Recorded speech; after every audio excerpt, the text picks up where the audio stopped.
Hey, welcome back to the BVB podcast. My name's Jacob, joined as always by Carver. How's it going, man? How are you doing? It's snowy St. Louis. Yeah, doing well.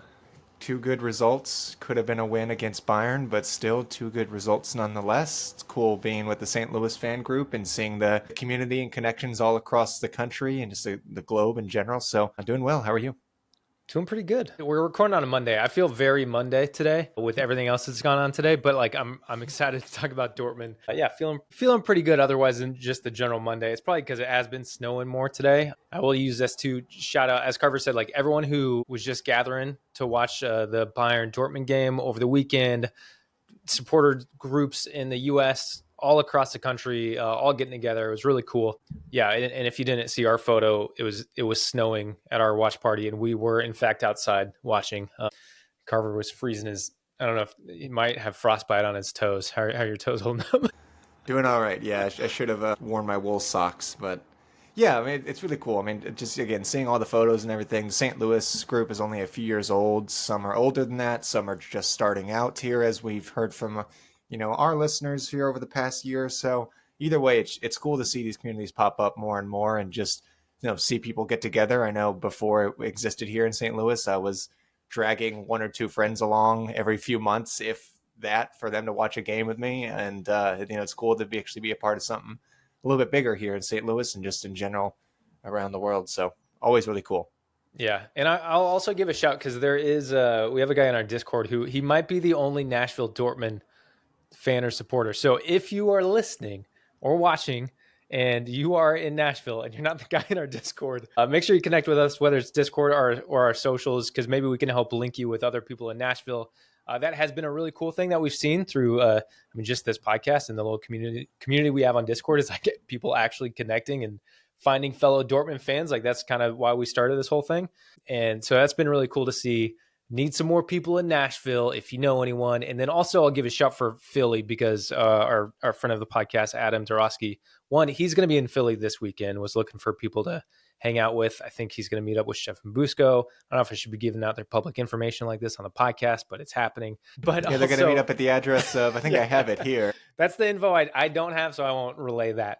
But on that note too, I did see a couple on when Dortmund made the post, the Black and Yellow account on Instagram and Twitter and everything, made the post promoting all the North American watch parties. There was a couple people in the comments saying, "Oh, we need one in Philly. Oh, it'd be awesome if we had to meet up in Philly." And I was just trying to connect them. I literally like commented on each of those posts. I was like, "Hey, you need to connect with this guy, and you need to connect with this guy." Probably being a super weirdo creep guy, trying to connect these random strangers who don't. I mean, what they have in common is they're both Dortmund fans. So I'm like, if you guys can get together and watch a game, that'd be awesome. I think you're doing the Lord's work there.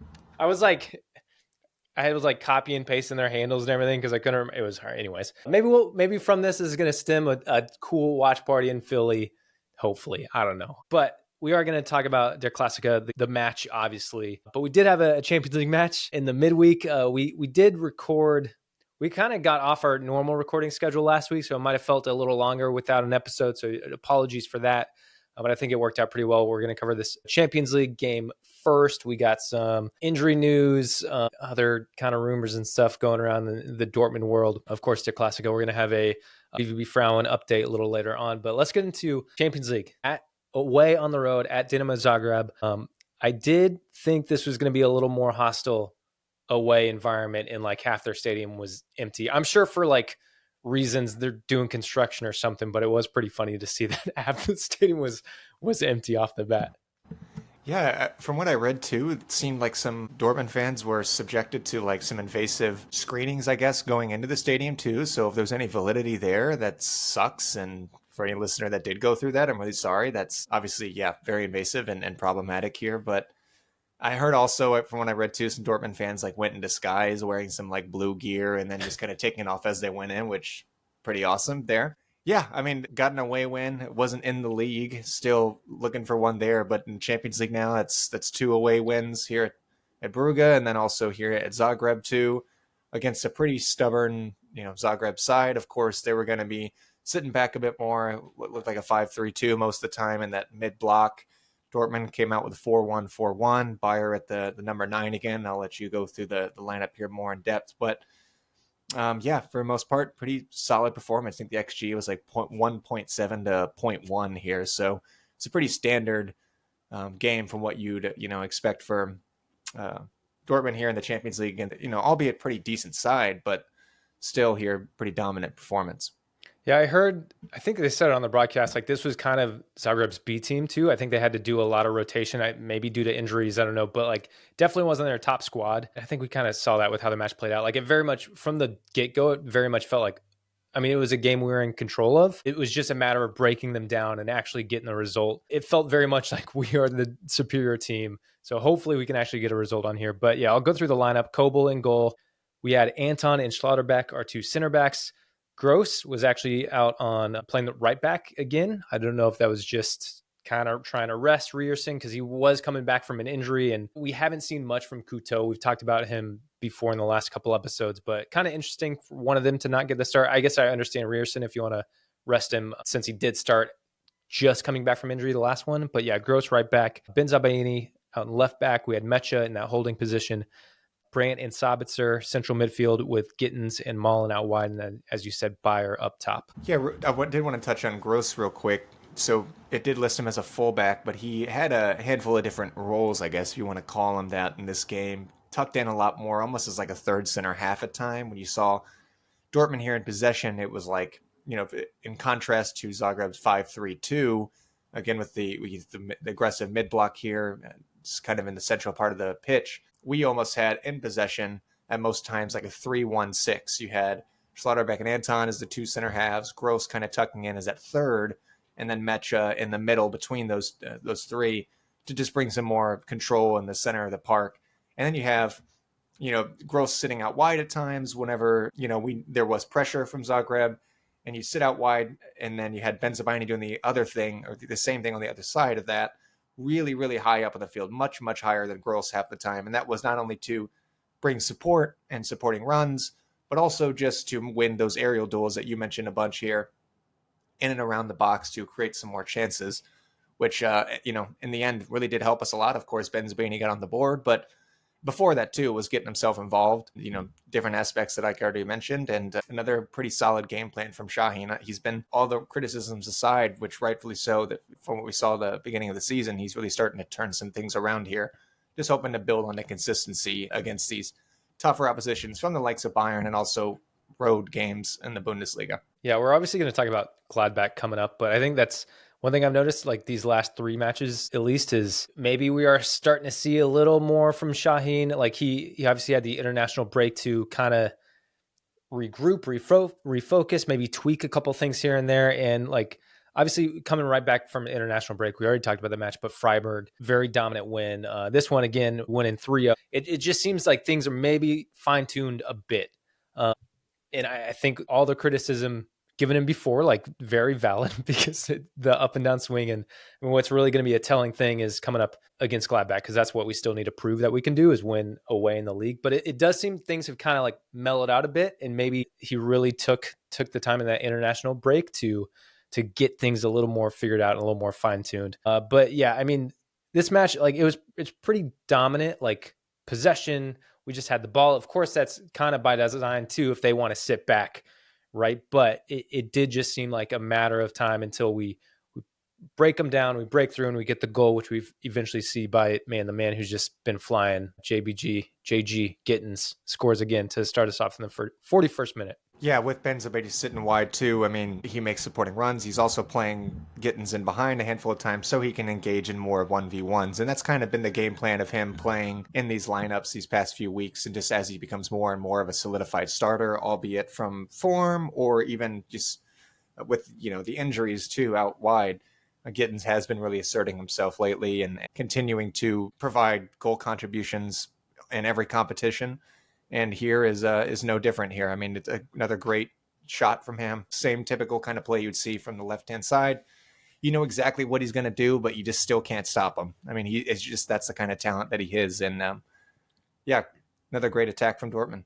And Bayer too at the number 9. A great off-the-ball movement. I mean, big improvements compared to those first few performances he had at that focal number 9. I was really, really turned off from him playing there initially. And I still have some question marks, but, just now the confidence is really flowing through him. You're seeing the defensive efforts. You're seeing, again, more off the ball movement from him, really breaking up some blocks here, making good runs in behind, and out wide too.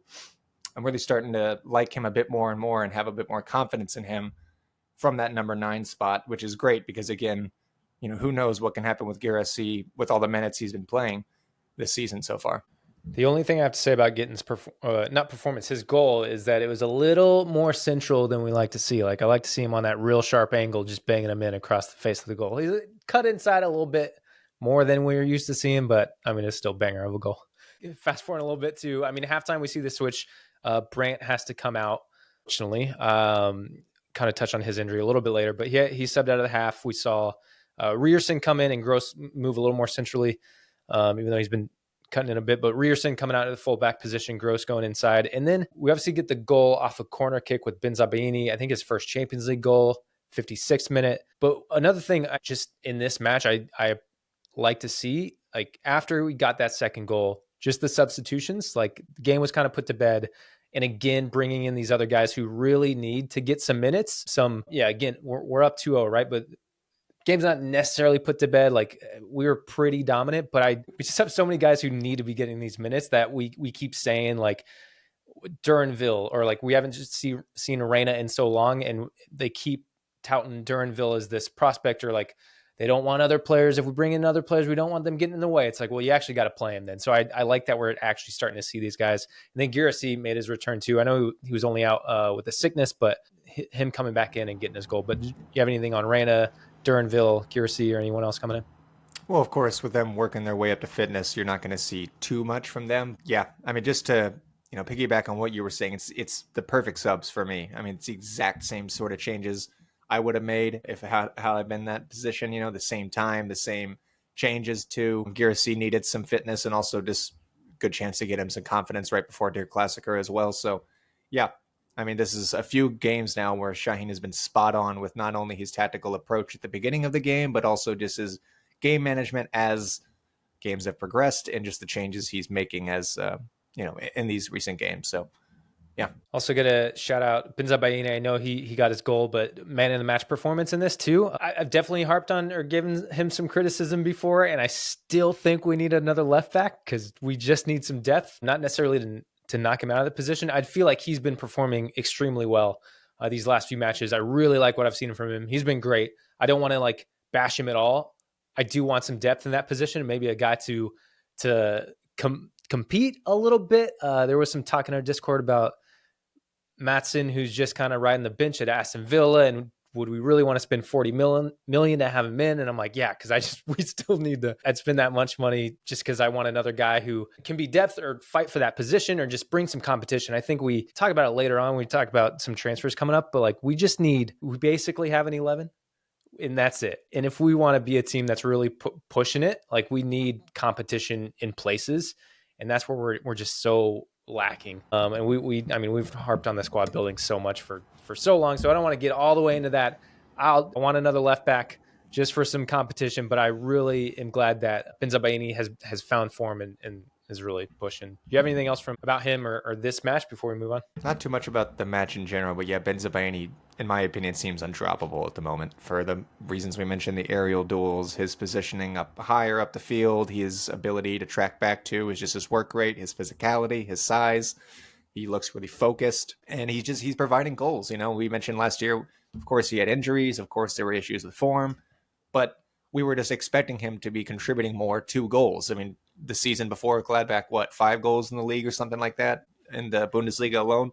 I was expecting him to get a bit more in the end of crosses, set pieces, you name it.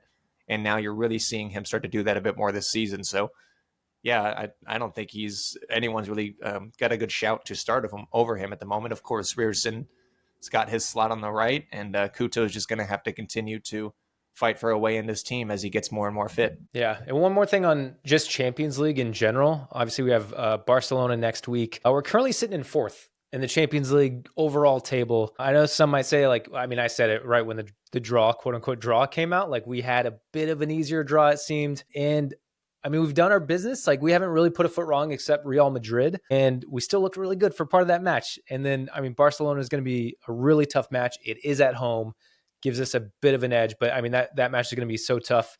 And then after that, it's just we're away at Bologna and then home at Shakhtar Donetsk. So like Barcelona, that one's going to be tough. But those other two, like, we should have a good shot to win those and stay. I would say stay in the top 8. You still really don't know how things are going to shake out. It's such a new format. It's still all up in the air, but we've kind of done our business in a really good way. And if we can just keep this going, and I think just where we're at right now and the positives we've been seeing these last few matches, don't want to get too ahead of myself, but I think if we can just keep it going, we're out of the Pokal now. So like things are going to lighten up a bit. If we can really hit our stride for those last couple matches in the Champions League game, we should be really set up really well for the to move on in the top 8, hopefully. Yeah, it helps too that so many European giants are underperforming as well, right? I mean, Paris Saint-Germain, they're 1-3, Madrid 2-3. There was another one here that I'm blanking off. I mean, Juventus too. They're sitting in 19th. City, they of course they don't only have one loss, but you have a lot of these teams who are again underperforming. Maybe they've had tougher schedules. I haven't really looked at some of those. But either way, yeah, I mean, just you got to do your part, and that's exactly what Dortmund are doing. And we're definitely on the tail end here of that first part of the new format, and we're looking really good. Just you got to have to continue to pull our weight.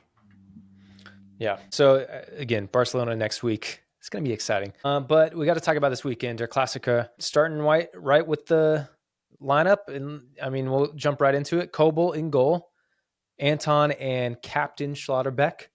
Our two center backs. Rierson starts again on the right. Benzabaini left with Mecha and Gross in the middle, along with Sabitzer kind of in the number 10. Brandt obviously out with an injury going in this match. Bayer playing on the right wing, Gittens on the left, and Girassi gets the start up top. I think that Schlotterbeck's first start as captain, if I'm not wrong. I know he's taken over at times when someone's gone off, but what an honor from him. And of course, right before his 25th birthday as well. I know he mentioned that it's a huge honor for him, and he's been fighting for a spot as just a leader in general in this team for quite some time now. And of course, he's earned it too. I mean, you can definitely poke at some flaws in his game, but he's just said it from day one that he's been here. He's a risk taker. He's a warrior.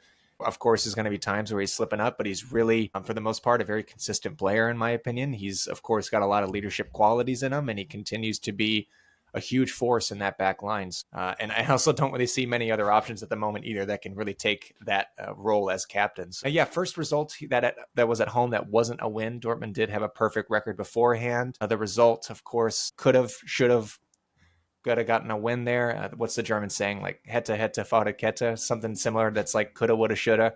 But yeah, I mean, there was an opportunity there, but overall the performance was really, really brave and encouraging despite those 10 minutes, 15 minutes that we really needed to grow into the game. We were kind of hanging on to the ropes there early on. But, as the players grew into the game, as they got more confidence, you really saw the game plan from Şahin start to take its form. And in the end, it was generally really successful. Yeah.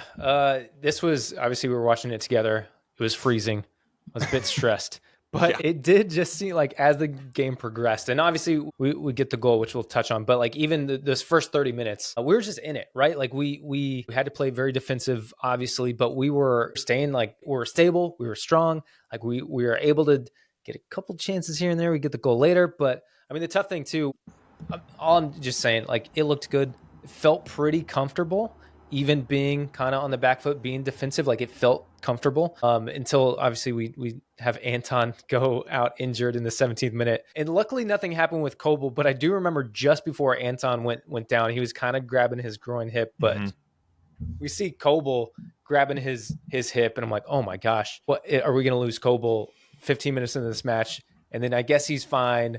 And then we see Anton go down with an injury, which did get confirmation. I think it's a slight muscle fiber tear, which is kind of similar to what Adeyemi has, I believe. I mean, maybe his was a little more severe, or I'm just misremembering that completely. But Anton did go out in the 17th minute. We were able to see Sula come back in. Luckily, he's back from injury and was able to slot back in. I made the joke this was later on in the match, but I made the joke to Carver later on that maybe it's a good thing we took our other center back. We already subbed in our other center back early in the match, and that didn't give give Shaheen the ability to throw on a third center back later on when we to were play up. 3-back. Yeah, it's a good point.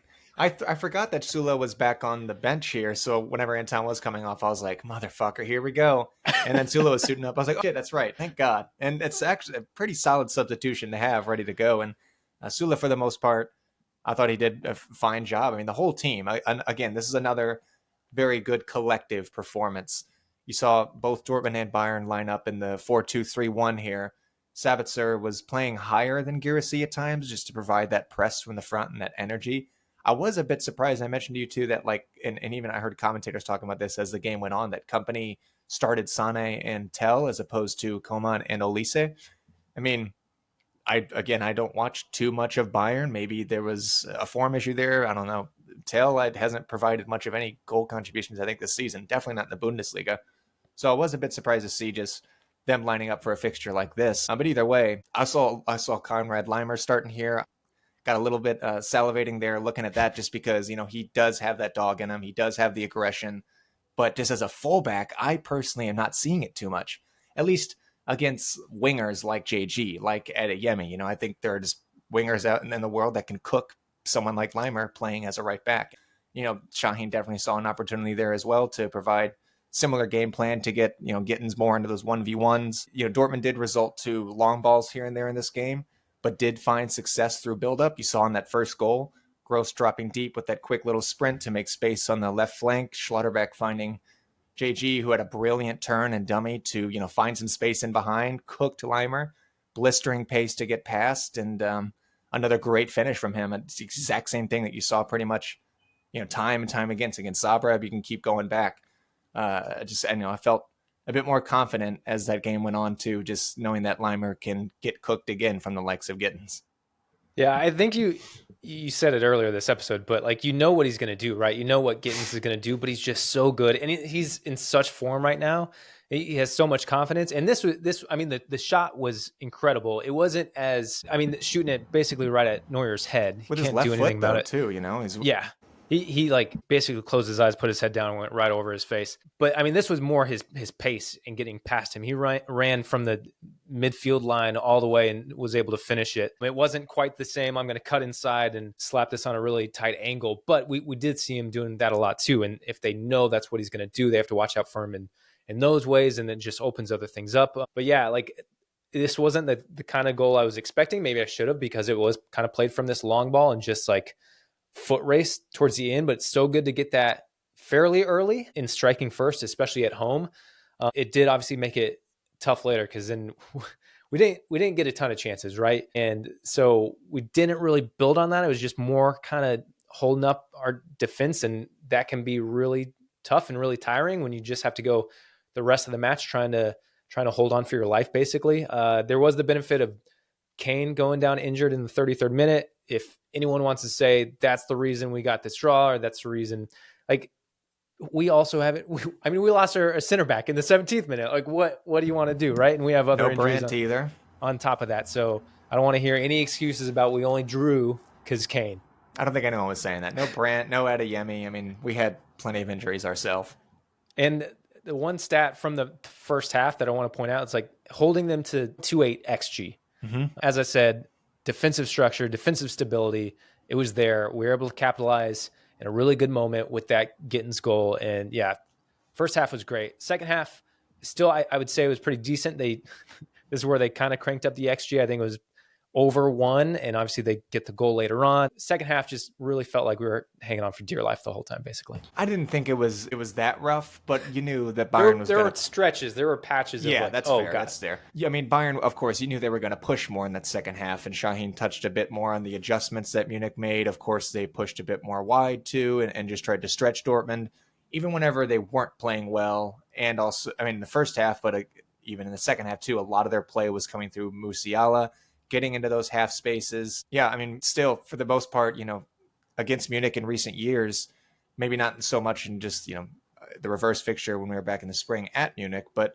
there's been a handful of games at home that Dortmund will either shell up a bit and they won't play like themselves, and Munich will come to them and sometimes just kind of step on them. Or if Dortmund does kind of start to find some light, they can score 1 or 2, but then go right back to shelling up again, and then we kind of lose or we get a draw. But overall, I mean, this was a very brave performance. And again, collectively, it was really good. Just a few more individual shout-outs. Mecha, too. So often, he has just the great weight on his passes, just getting the ball to the players rather than, the players coming to the ball. I think he's just got a great eye for his passes. I mean, of course, he played out of Bayern's press in this game, too. A beautiful, ball over the top to find Gittens as well later in the match.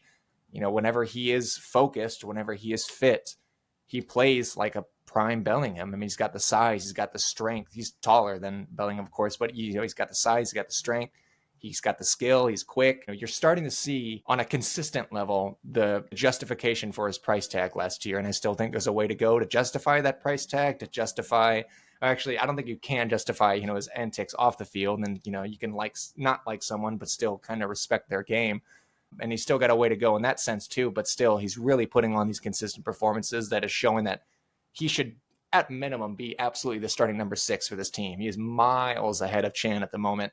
And that's why you're seeing Chan not getting a sniff of the field, even whenever he is out. I know he wasn't eligible for this game, but I was expecting him to see in the Champions League game to keep up his match fitness. But Shaheen's finally starting to see like, oh shit, I don't want him costing us more games. And, it's a smart call.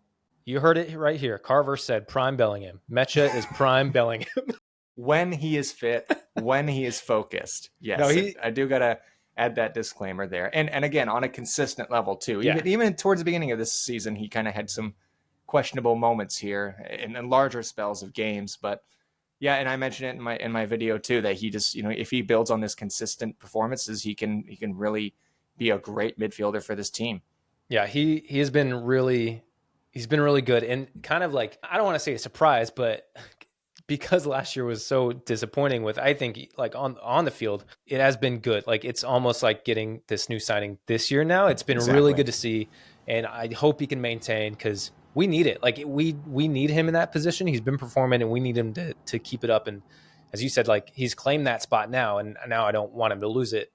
The other alternative isn't great, so hopefully he can just maintained. But yeah, shout out to him. He's been really solid lately. I do want to pivot a little bit to another person in the midfield who I think is now coming under some criticism. I think in this match, you can argue he was playing this slightly different position up in the 10, but Sabitzer, he obviously missed that chance in the 2nd minute. I mean, it was a really good save by Neuer. Like, I don't think it wasn't a bad miss by Sabitzer by any means. Some might argue he could have crossed it over to Guirassy. I think there was pretty congested in that box, but How do you feel Sabitzer as of late, and do you think he deserves to be dropped? Because I guess the alternative now with Brandt in this little stretch is like, who do you put in there, though? Like, that's my question. I don't know who another option is. Reyna, I don't think we've seen enough from him to really get a starting spot yet. But yeah, what's been your thoughts on Sabitzer as of late? Yeah, if I don't think dropped is probably too harsh, but rotation is going to be key for these next few games right before the winter break here. It's just going to be up to him and Gross. I mean, it just kind of depends what kind of game plan you're going for.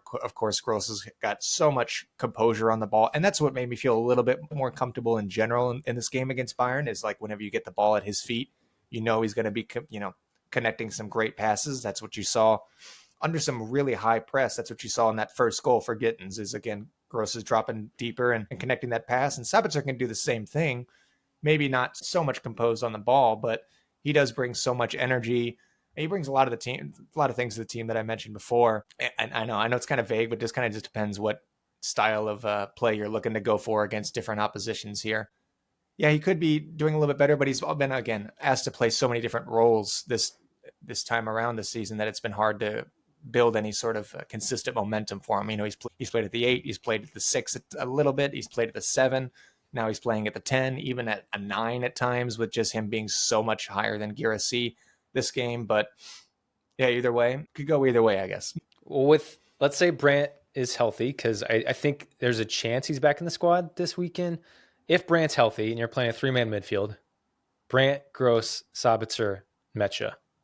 Who I'm doing Mecha, I'm doing Brandt, and for Gladbach, I'm maybe doing Sabitzer. And then, yeah, of course, Gross, bring him, because Gross can play in a handful of roles like we mentioned already too, right? He's played at fullback, he's tucked in almost as a center half, he's played at the 6, he's played at the 8. I'm probably going to go Sabitzer to give Gross some much needed rest and to put Sabitzer at a lot more natural position. And Brandt has mentioned this too, but whenever you have someone like Mecha, who is, again, fit and focused, he can cover so much space behind and right in front of that back line, so you're not needing Sabitzer to do so much more tracking back. And when when you have someone like Adeyemi and Bayer on either wings, you're not needing a lot of pressure up front either from your number 10.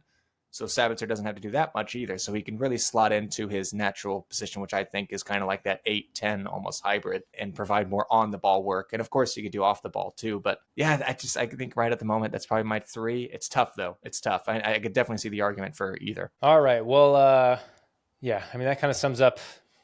That sums up the Bayern game. We're going to get into just more kind of like injury news. I want to ask you some transfer questions, Carver, because we are getting closer to the window. I know we don't always love talking about the rumors because half of them are fake anyways. But just jumping into some injury news first. I already mentioned this, but Anton, a slight muscle fiber tear, out for Gladbach this weekend, out against Barcelona midweek. Looks like he's out for the remainder of the calendar year from what I read. I think I saw... Dortmund, it's probably going to be at least 2 months. Yeah, I think they said hopefully might be out for this calendar year. Hopefully back, that we'll see him back before then, but our medical staff and how we deal with injuries and whatever, like I wouldn't be surprised if this is kind of why he got injured again. Like, did they rush him back into things? Like, well, yeah, I mean, you kind of have to, right? Because again, yeah, we had no other center backs on the bench besides this, but yeah, all right, I don't know. We have issues, obviously. He's probably out for the calendar year. Brandt could be back in the squad versus Gladbach this weekend. Adeyemi still out, obviously. But with JBG flying, we didn't talk much about the Bayern match, seeing Malen starting on the bench with Bayer. Maybe that was because they wanted to bring Malen and his energy and pace later on. What are your thoughts on Bayer playing on the wing, I guess, is what I want to ask. I'd take him over Malen at the moment. I know it's been tough for Malen to get in certain games, definitely against the Zagreb game, but it's funny because it's almost flipped. I thought Bayer was not really anywhere near to being at the level to start for this team, and then this past 2.5, maybe 3 weeks, he's completely flipped that on its head, and I think he's deserved that spot. I mean, there's been a handful of times, even against the Munich match, and it's little things, but I'm expecting Malen to, like, right when he comes on, to provide these sprints on both sides of the ball, to press, to drop deeper at times, to receive the ball and then quickly turn and then make a run out wide where you have space. And I just didn't see that. And like, I'm almost expecting it to see that because I'm seeing Bayer do that so often. And of course, Malen never really had that work rate, at least, on a consistent level. It's just kind of bursts.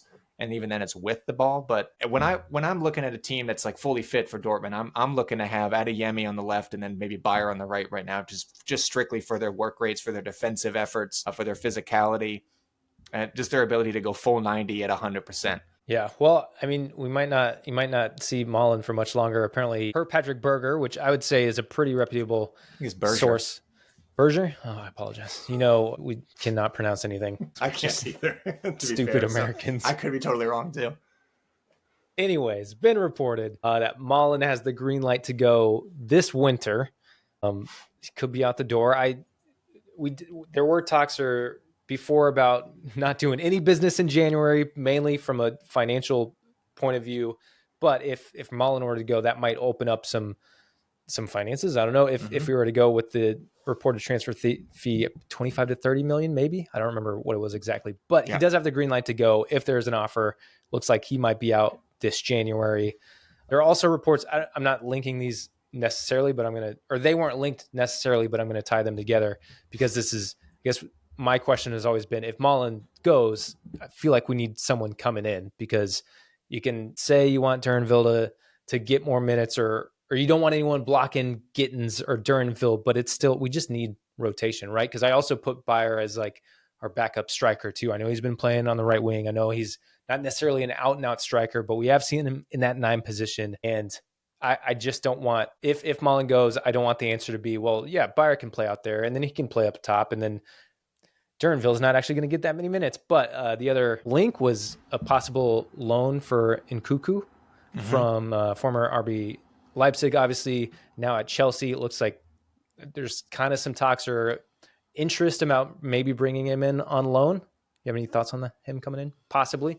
This one I don't put a ton of stock in. Yeah, but he plays. I don't know.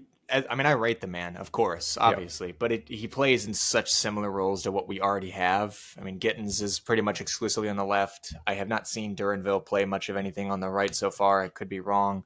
And then, of course, at the 10, you have options like Brandt and Reyna, too. I mean, you could say that we could need help just because of, Duranville and Reyna are pretty much never fit. And Yemi is pretty much never fit. I didn't mention him either, but he's also on the left.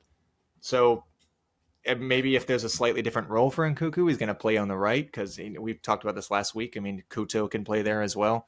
I think investment still needs to be either in a central midfielder or in the back line, whether it's another center half or another left back. Those are my 3 priorities, in my opinion, for Dortmund at the moment. Well, my other transfer news stories have nothing to do with fullbacks or center backs. So I apologize, Carver. But I realized we haven't actually talked about the Joe Bellingham possibly, or the interest, him possibly coming in. It looks maybe probably not winter, but maybe a summer move. I think the reported fee or their asking price, 20 million.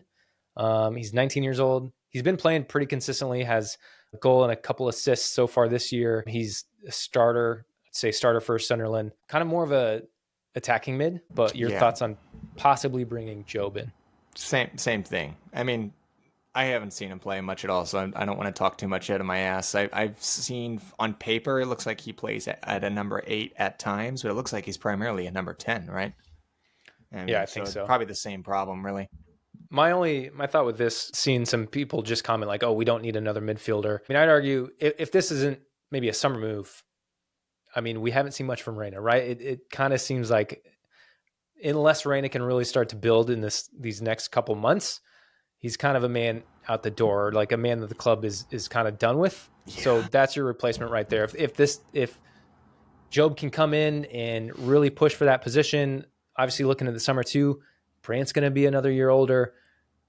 I think it is time to start looking and adding, as we've said, everywhere, but I'm not trying to not sign anyone in the midfield. I think that's still a position there too. But then, I mean, a couple other names in the midfield too, Petar Sucic and Martin Baturina, and I'm sorry if I butchered everything, who both actually play for Dinamo Zagreb. Sucic in his 6, he was unfortunately injured and out in this last match. I think he just had surgery actually. And then Baturina, more of a 10, an attacking mid. He was actually playing at the number 9 or like a false 9 in this match. So not really seeing him. And honestly, when I was watching, he was not on my radar at all to keep an eye on him. The same conversation for Sucic in a possible 6. Like I think that's also a position where we definitely need someone else coming in, especially if we're looking to move Chan onto. Well, that's probably exactly why Dortmund is looking at someone like Sucic, is because he just had surgery, right? They're like, oh, that's perfect. He can't play for another 8 to 12 months. Let's sign him up. Already injured? Come on over here. Exactly, yeah. No, we don't want anyone that's fit. Are you kidding me? That's probably why we turned on Alvarez now at West Ham. They're like, no, he plays too often. Yeah, I mean, those two, again, haven't seen Sucic. Baturina, wasn't watching him at all, and I think he was playing out of position. I'm just more like, cool. Young guys who are getting solid minutes. If you want to bring them in, I'm fine. Bring anyone in. Bring all the guys in. We just need more bodies. That's where I am at this point. Joe Bellingham, if it's a summer thing, again, bring him in. Nkuku. If Mullen's out, then yeah, if he can kind of slot in and play that position, then I'm game for it too. Because I just have no faith that we're going to bring any people in. So I'm happy that there's some more serious links going on, and we need bodies everywhere. So bring back Tom Rota. Bring back Koulibaly. I don't care. Bring them all back. One other topic I did want to hit was, I mean, we talked about Schlotterbeck getting his first start as captain. A couple of reports now that, like, obviously the captaincy has been, I guess, up in the air and a point of discussion. And to my knowledge, the last I was aware was Kobel was the vice captain.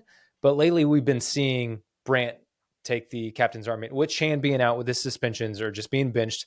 Brandt has been the captain. Now we see Schlotterbeck being the captain. Kind of curious where Kobel falls into this, and then what does it look like moving forward? Because there was a report, again, Patrick Berger, Borussia Dortmund want to make Nico Schlotterbeck the face of the club and the captain of the future. Talks about the contract extension are ongoing. Neither party is putting any pressure on the other. Another report, granted it came from Bild, was about Chan and possibly him moving on and how that could be a win-win for the club. I don't know. Again, it's Bild, so they could just be speculating, making some stuff here and there. But you got my hopes up. What the fuck? It's obviously a point of conversation with this report coming out about Schlotterbeck and being a captain of the future, which we've mentioned that before. He has the qualities and the attributes to be a captain, to be a vice captain so far. The real weird thing to me, again, is I'm going to go back to Kobel, and if you have any thoughts on why maybe Kobel hasn't been wearing the armband as much lately and why it has been passed on to Brandt and now Schlotterbeck. Well, it's been a hot potato for captaincy for a long time now, going back even before this season. Because even Royce, the previous year, or I guess his final year as captain, it was kind of the same conversation, right? Because he was in and out of the team. He was injured a lot of the year. So he wasn't wearing the armband much either because he was in and out so much. Yeah, him and Hummels both wanted to kind of pass on a lot of that responsibility so they could just focus on the footballing aspect of the team here, and which rightfully so when they were just both in the twilight of their careers. Schlotterbeck, I think, is probably going to be that number one candidate at the moment. Kobel, obviously we'd have no insight of anything that's happening off the field. I don't think it's anything like that. I think you could probably just argue he's just not much of like a prominent figure and his form has been dipping this season. Remember Stefan Bienkowski on the Gegenpressing pod said early in the season that he has regressed. And at the time I was like, hot take. I don't know if I agree with that, Stefan. And then as the season went on, I was like, that's actually probably correct. Kobel has slightly regressed here.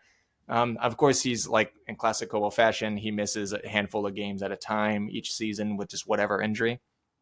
But I mean, as gifted as Kobel is on the ball, he does seem to be, very, very hesitant, of course, in build up. He holds on to the ball way too often. And whenever he does eventually pick out a pass, sometimes it's not the right one. And then we're in a dangerous position. So collectively, it might just be like a form thing with Kobel, but Schlotterbeck's got to be next in line. I mean, if not Brandt at the moment, yeah. I'm also putting it down at Kobel. It could very much be that Shaheen wants a captain who's on the pitch and kind of up and down the pitch and not kind of restricted to the 18-yard box or right in front of the goal. It's kind of something you see in other teams here and there where they want someone more on the field. I mean, you obviously see goalies be captains. Sometimes it works for teams, but that could be part of it. And that's what I'm going to lean on just because I like Kobel so much. Still like it. That could very well be valid.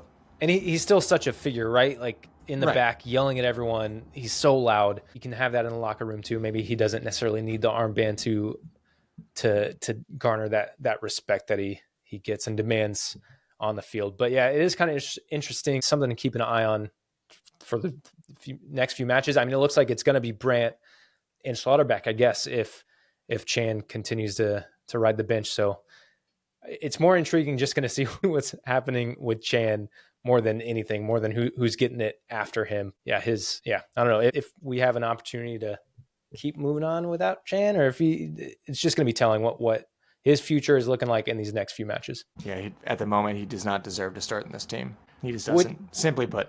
Yeah, and I mean, you mentioned it earlier, but him not being used at all in the Zagreb match was, I would say, very telling, really interesting. I thought we'd probably see him starting that for rotation purposes.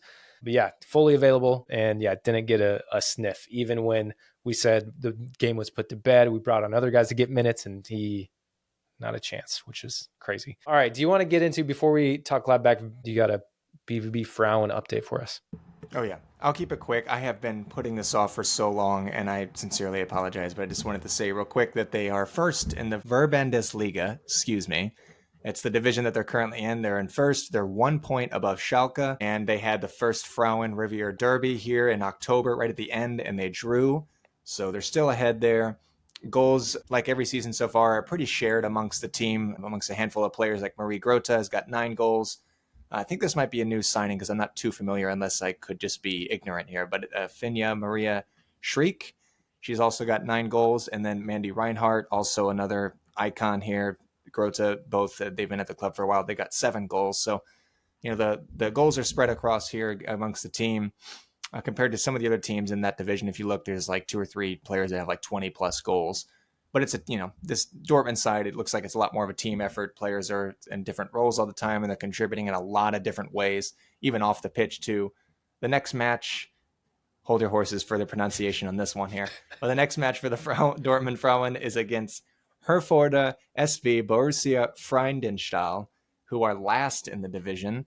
They are winless so far, so Dortmund probably should be cruising there. I think their goal differential is like plus 41 or something like that at the moment. So still cruising along, still first in the division, still climbing the ranks. You know where to find them. I've linked here a handful of times. There'll be some links in the description. Of course, you can check out Adam Dorowski too for more in-depth analysis and stats for all the players. But yeah, I just been putting it off for a while. I kept trying to remind myself to give updates for the Schalke game in October, but I kept forgetting every episode until now, over a month later. So sincere apologies for that. But yeah, very hyped for the women's team. All right, Gladbach this weekend. Say 12:30 Eastern kickoff, 11:30 Central Time. Looks like Brandt might be back. Carver, you got thoughts, predictions, anything on this match? They're currently 10.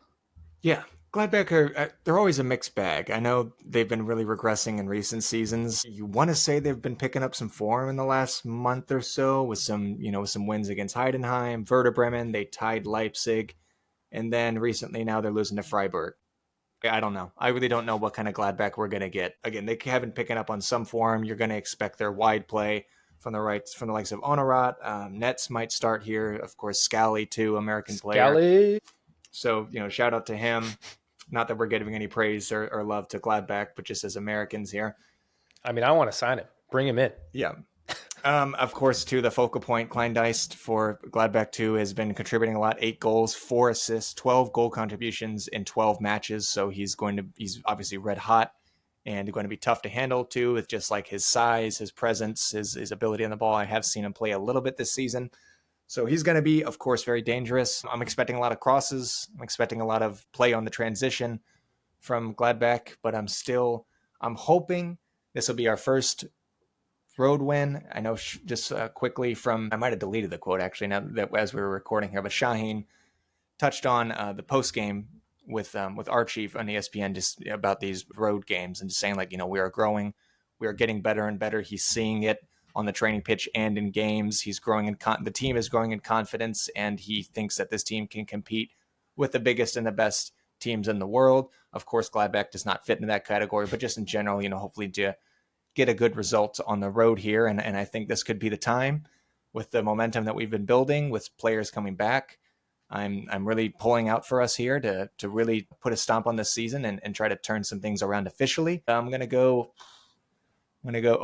that's such a generic score. We give it all the time. I'm going to go 3-1. I would probably say this no matter which opponent we are facing, but this is the real test. I've said it. I think I've said it every away game, right? I even said it. But they all have been real tests. Like anytime we get a good result, we're like, okay, can we translate that to on the road? And then we piss ourselves and we come back and record the next week going like, all right, well, next time. Yeah. And Gladbach has been, for the most part, really good at home. They've only lost to Leverkusen and Stuttgart, I believe, if I'm reading their schedule correctly. Other than that, they've been winning at home. And just because we've been so horrible, I want to be like, it's going to be tough. It's going to be tough. I'm saying the same thing. But this is, all right, you have some form going. You have us hooked, Shaheen. And if you want to keep us here, if you don't want us to be sad and depressed going into Barcelona, we can lose to Barcelona. I just want to win a Bundesliga match on the road. And I'm not saying I want to predict a Barcelona loss. I would love to beat them. I would love to, I'd take a draw too. But all I want to see is a dang road win in the Bundesliga. And we got to make up these points in the table too, right? I mean, of course, now that we didn't pull out a win against Munich, unfortunately, now we're looking further and further down the table. If we ever want to get even a sniff of, I know the title is probably pretty much long gone, but just, solidifying a spot in the top 4, and we have to pick up some points on the road. It's just a must, especially too for Shaheen's employment, in my opinion, too. I mean, you can have some good performances at home. You could argue, some have said that the result against Bayern's performance was the best under Shaheen. I think that's a decent argument, but you could say like the likes of Leipzig too was a really great game too, but you have to pick up some points on the road. Yeah. And although it's felt pretty bad. Like I've said it before, I don't feel like top 4 is in sight, but we're a point off Leipzig, who they've been falling off a cliff and somehow they're still above us. Right. But we're in 5th. We're only behind by a point. Leipzig is, who knows what's going to happen with them. And then we're 3 points behind Leverkusen, 6 points behind Frankfurt. Like if we can start winning our dang road games, if we would have won a couple other road games, like we would be up there. And top 4 is obviously still in a shout. League title, I have no hope or faith in that. But we can still turn things around. We just actually need to start turning them around. And it requires, I've said it before, we just have to be able to win on the road. And if we can't do that, then we're going to just keep sliding. And Leipzig can continue to put in really shocking performances, and they're still going to beat us, which is going to be really upsetting.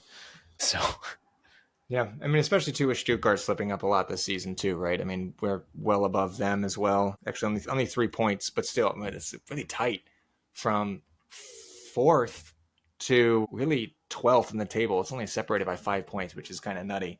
But either way, yeah, there's an opportunity there with other teams underperforming. From the likes, Leverkusen is underperforming compared to last year, of course. Leipzig is of course, Stuttgart. I mean, Frankfurt have been a really fun watch, and they're really overperforming. But yeah, top four is still there. All right, my prediction is I'm going to say 2-1. I think it's going to be a little tighter. I don't know if we'll get a third, but Gladbach on the weekend. I said 12:30 Eastern kickoff time, and then we've got Barcelona next week in the Champions League. Feel like I'm in a decent mood. I would have liked to win their Klassiker, but I'll accept the draw. We need to beat them at home too, and now we got to wait a whole nother year to do it, which is upsetting. But I'll take it. Good performance that gave me some hope and faith for the future, which could all be shattered this weekend, but hopefully not. Yeah, Carver, you got anything else? No, sir. Thank you as always for listening, and yeah, make sure to give us a rating if you'd like. Oh yeah, it's been a while since we shouted out ratings, so yeah. But no, appreciate you guys hanging out and listening. Follow us on Twitter. Is it still Twitter? Blue Sky, Twitter, X, Threads, not Facebook, definitely not Facebook, but Instagram at the BVB Pod.